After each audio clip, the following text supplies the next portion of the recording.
everyone. So I am here today with Janet, and my name is Athena. I am the events director, and I'm just going to give her a few moments to introduce herself.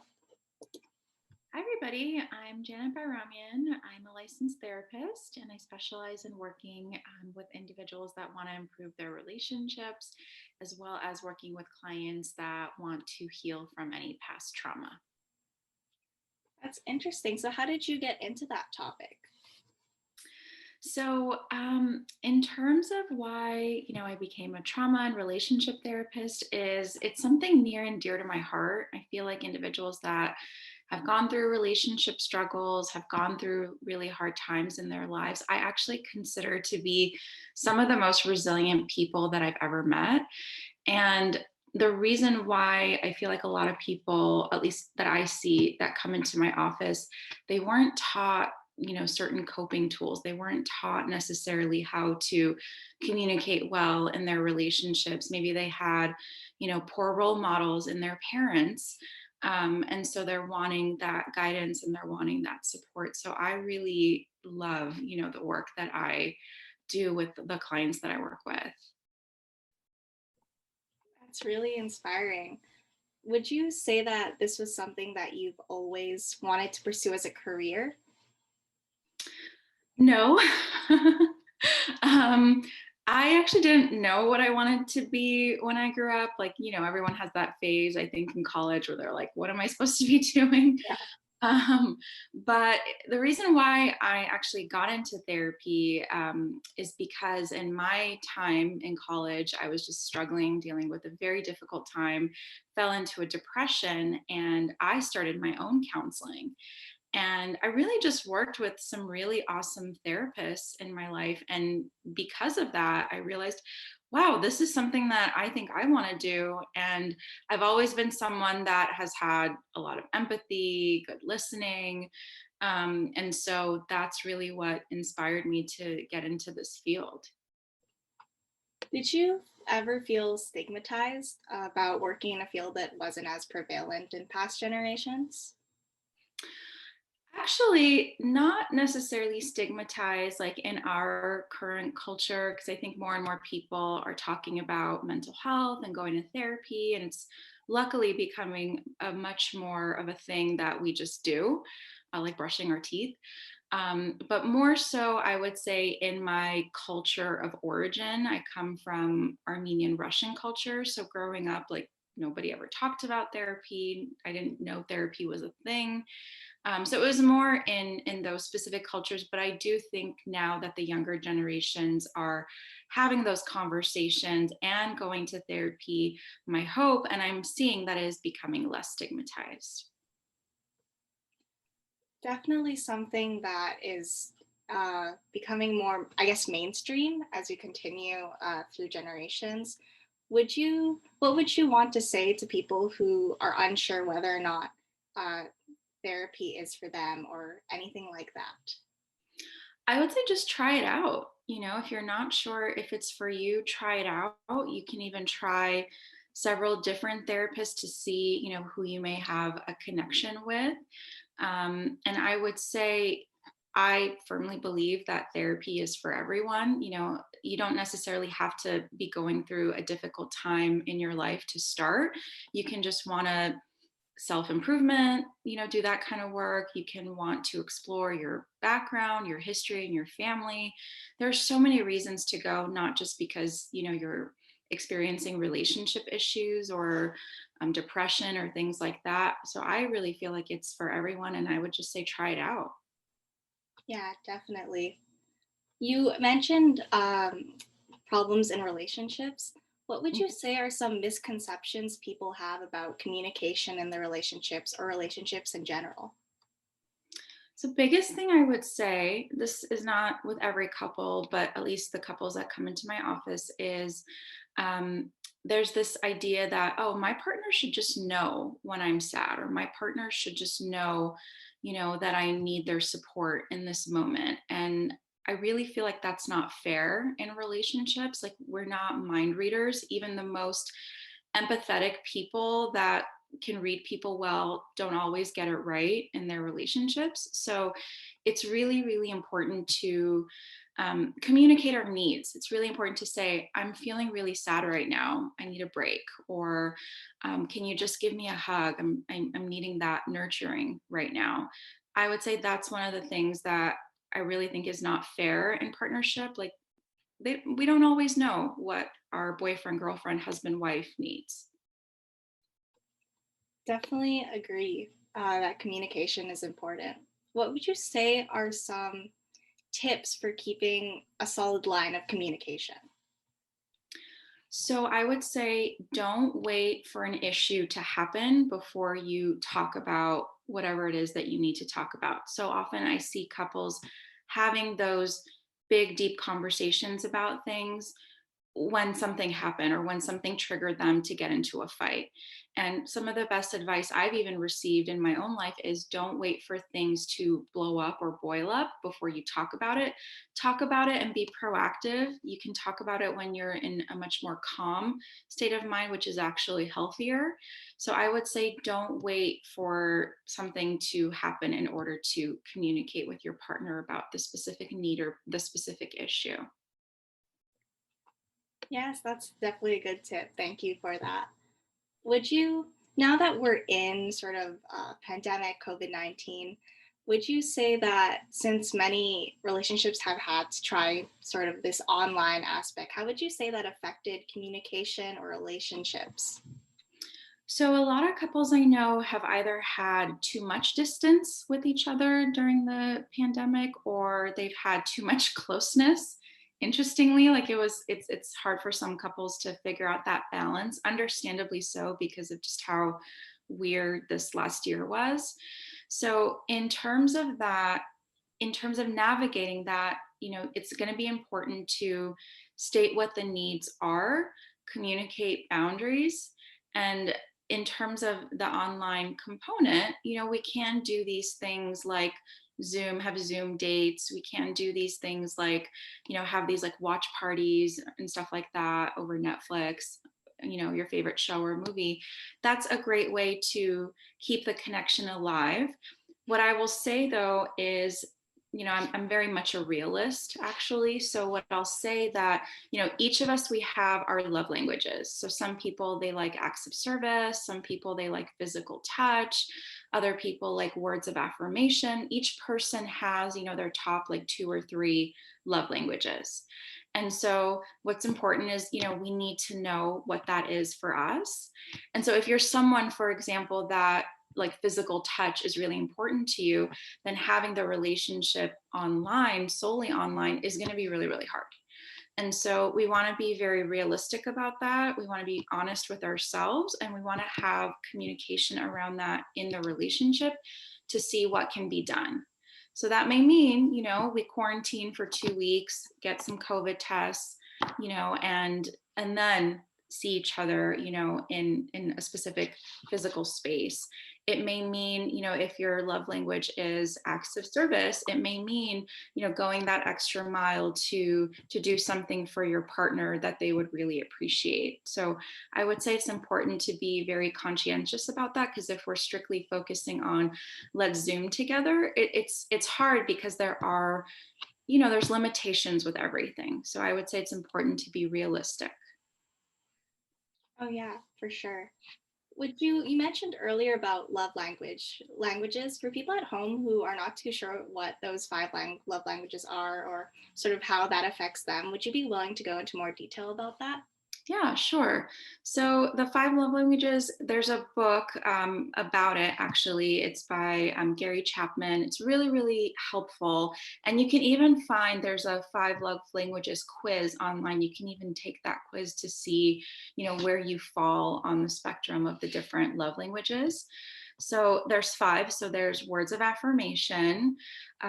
There is acts of service. There's gift giving. There's physical touch, and then there's one more that I'm blanking on right now. um, That's okay.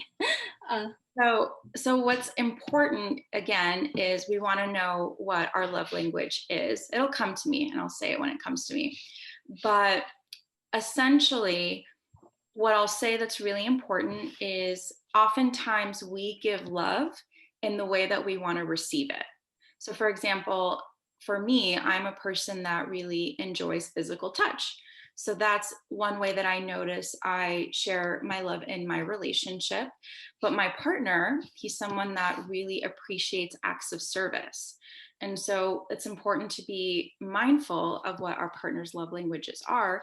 And an act of service, for example, can be, picking up dinner. It can be filling up the gas tank in the car for your partner. It can be, completing some chores around the house to support, the family, that type of thing. And the other piece about love language is that it's not always going to be the same, so it can always evolve. So let's say if you do the quiz now, maybe your main love language is words of affirmation. But let's say you take it in 2 or 3 months, again, your love language may very well change. And that's normal because it really depends on where we're at during that time in terms of our needs and desires in the relationship. Yeah, thanks for explaining that. That makes a lot of sense. Moving on to more sort of broader questions, catering to our younger sort of, I would guess I would say the people who watch these videos are more high school students, college students who may not have as much experiences in relationships or communicating well. What would you say to people who haven't really either experienced romantic relationships or only are familiar with familiar relations? What would you want to say to them in terms of tips about keeping a healthy relationship and communication?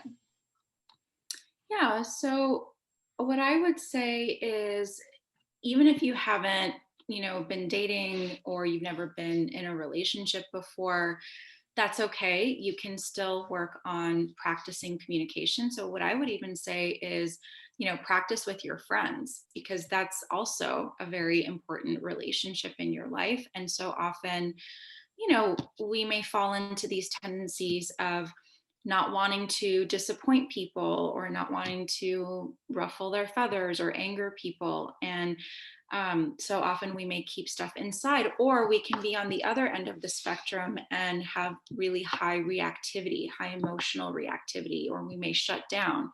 So, what I would say, it's important to know what your patterns are, know what potentially, for example, triggers you. Like if somebody said something that was very upsetting, notice what happens. Do you shut down? Do you get angry? Do you say hurtful things back? Do you walk away? Notice that and notice if that's something that you're okay with or if that's something that you would like to change. If we want to go even deeper, you can notice that and then ask yourself, where did I learn this? Did I watch my mom do that? Did I watch my dad do that? My siblings? And just see, like, was there anybody in my household growing up that potentially exhibited some of those behaviors like shutting down? And that will be helpful because the first step in really working with an issue or working with a behavior, for example, that we don't like is understanding the origin of it. So, where does it come from? And then from there, understanding what could be some better replacement behaviors or some other things that you can do in the moment that would be more helpful with regards to the situation. In terms of, let's say, if you want to start dating and you don't know necessarily how to go about it, really helpful exercise is asking yourself, what am I looking for in a relationship or what am I looking for with dating? Am I just wanting to get to know someone? Do I want to be potentially in something serious? What qualities, what attributes am I looking for? Am I somebody that's just super open or am I somebody that wants, these top 3 or 4 specific things? Keep it probably to top 3 or 4. I mean, if you make a list of 20 things, I don't know if that's realistic again and if you're going to get that. But the top like 3 or 4, I would say, is doable. So it can be things, for example, like I want somebody who's honest, who does not lie. I want somebody who is funny and enjoys making jokes. I would like to be with someone that is maybe career driven. So really naming those main, top 3 or 4 things that you're looking for, because that way, once you start dating, dating is really about gathering information. you're gathering information about another person and seeing how you gel essentially with who they are, their background, the chemistry, all of that comes into play. And then from there deciding, what am I wanting from this? Is it just like a once date and that's it? Or are we maybe pursuing something more? So I would say those are some of the skills to look out for and some of the things to think about, when you start that endeavor. Yes, thank you. Those are definitely some things to keep in mind. I would say you mentioned earlier that there are some behaviors that people may want to change. For example, you said earlier how in situations of sort of unrest, people may want to walk away or simply shut down. What are some ways that you found people cope that might not be the best for them in the long run? So, specifically in relationships, I see partners either shut down, I see partners lash out. Those are some of the unhealthy behaviors. So, by lash out, I mean like say really hurtful things, yell, be in a way can be a little bit verbally abusive. Um, that is actually very serious. I've also seen people walk away, and in a sense that maybe sounds okay, but the thing is we want to know how the other partner responds to something like walking away, because it's important, first of all, if you're going to do that, you want to first give the disclaimer, this is too much right now, to your partner. Let's take a break, let's take 10 minutes and then walk away. If you don't do that, then you run the risk of your partner feeling abandoned, and that will actually make the situation worse. So you want to set a time limit, take your break to cool off, and then once that time limit is up, it's important to come back. And those are some of the healthier coping skills, like that's what we consider a timeout in relationship therapy. But those are some of the negative behaviors in terms of the coping. Then we see also some of the more serious things like drinking alcohol, using drugs to sort of numb our feelings. I don't recommend that either. So those are some of the more like escalated behaviors. So that's just some of the things that we see as therapists if clients don't know how to better cope with the difficult emotions. Okay, I see. So beyond maybe a timeout, what would you recommend are the more better coping mechanisms, if there are any sort of beyond that? So if people are getting to a state of shutting down, lashing out, it means they're dysregulated in their moment. In that moment, they're out of their window of tolerance. Window of tolerance means the window that we all have where we're not past our threshold, where we feel okay and comfortable with whatever is happening in the moment. If we're shutting down or we're outwardly reacting, we are unfortunately outside of that window. It means we're very, very uncomfortable in that moment. So it's important to absolutely regulate our nervous system, because what's happening is our nervous system is going into overdrive because it just wants to protect itself. It wants to protect, our emotions, our body, our ego, all of that. And so it's really important to figure out a better way to calm the nervous system. So that may mean, if going on a timeout, that may mean stepping aside and meditating, doing some deep breathing exercises. That may mean going outside for a walk. That may mean picking up your dog and playing with your dog to calm the nervous system down. Listening to calming music, washing your face with cold water. There's a lot of things that we can do. Prior to that point, though, it's important to understand, what are my triggers? What are the things that actually get me to that point? Some things we may know, some things we may not know, and just sort of learn along the way in our relationships, and that's normal. But it's important to understand, this is a trigger for me. And then it's also important to be proactive and say to your partner, when this happens, I need you to know that I tend to shut down. So how can we either learn how to deal with something like this, or how can we try to prevent this? So it's important to be proactive in that way. Definitely. What are some questions that you believe people should ask themselves when trying to identify what their trigger is or what triggers they have? Yeah. So something even basic like, what upsets me? What gets me to that point in a relationship when I'm so angry like that? And it's usually, sometimes it's not even the specific situation. I mean, of course, it can be like something serious, like your partner lying to you. You find them, you caught them in a lie, or it can be something not as, intense. It can be like them not taking out the trash in the household. If it's because they didn't take out the trash and you're elevating to that level of intensity, there's likely something deeper happening. But you want to ask yourself, okay, what happens?